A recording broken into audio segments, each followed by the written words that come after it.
Fortunately, Constantine's appetite was not so large that it did not devour this tomb when they made the rotunda. So inside here, you still have 3 niches going off that way and 3 niches in the back. The most important implication of this discovery, this is the style of tomb from 40 BC, 70 AD. We never find this niche-style tomb earlier than 40 BC, later than 70 AD. That proves, number 1, this is an Herodian period cemetery. Does it prove that next door is the tomb of Jesus? No, but it's very good evidence. Number 2, we're outside the wall of the Herodian period.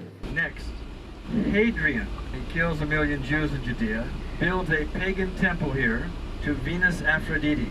That temple is where the rotunda is.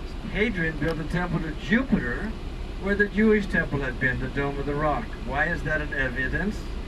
Pagan Romans want to replace places holy to people in Jerusalem with pagan. The point that there was a pagan tomb over it is a good guess. There's a place important under it. It is along a road. Rome is like crucifying along road. This is along the road from Jerusalem to Joppa.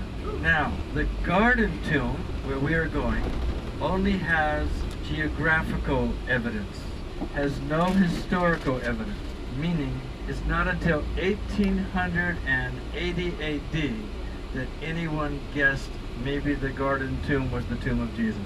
That's quite a gap, isn't it? And I'm sorry, it lacks archaeological evidence. When you go look at it now, you'll see it's not a Herodian-style tomb. It's actually an Old Testament-style tomb, reused in the Byzantine period. Does that second point for the garden tomb mean it cannot be correct? No. Mrs. Arimathea might have said to Joseph, I don't care if everybody's making these 3 niche tombs. If you want my family to be buried with you, you're going to make the tomb like it looked in the good old days. So General Gordon, he wrote home to England and he said, we think we have found Golgotha, the place of the crucifixion.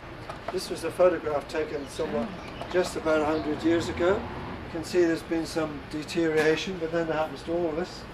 For further inquiries, he actually found in Jesus' lifetime, this was actually a known stoning execution site, and it was a biblical method of stoning, taking people to the edge of a cliff. They tried to do it to Jesus on one occasion, as you remember. It's also believed, because of the reference to his name in this area, that probably Stephen may have been stoned here. Joseph of Arimathea, he it was who went to Pilate to ask for the body of Jesus. He took it off the cross and buried it in his own new tomb cut out of the rock. And the Bible says that Joseph, he was a member of the Jewish Sanhedrin, and he was a rich man.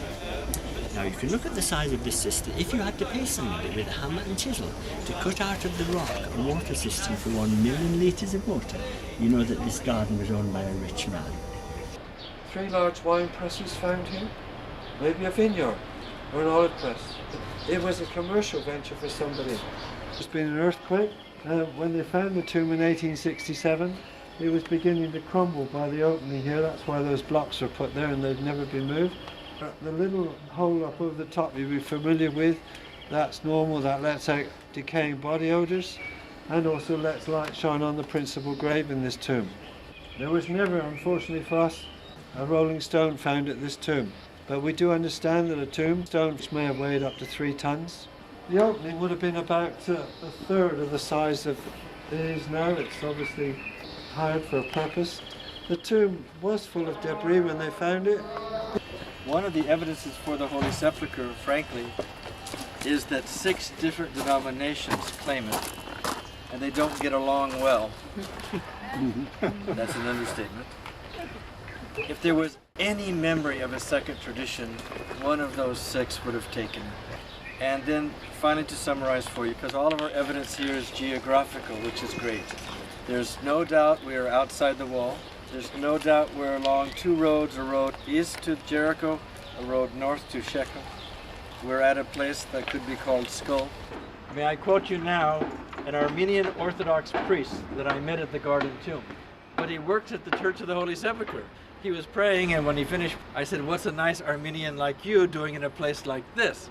Because the Garden Tomb is held by many, particularly low church background Protestants. And he answered me an answer I think reflects that of most Christians. We might have the right place at the Holy Sepulchre, but for me, this is a nicer place to remember it. The Church of the Holy Sepulchre looks like a church. The garden tomb looks like a garden.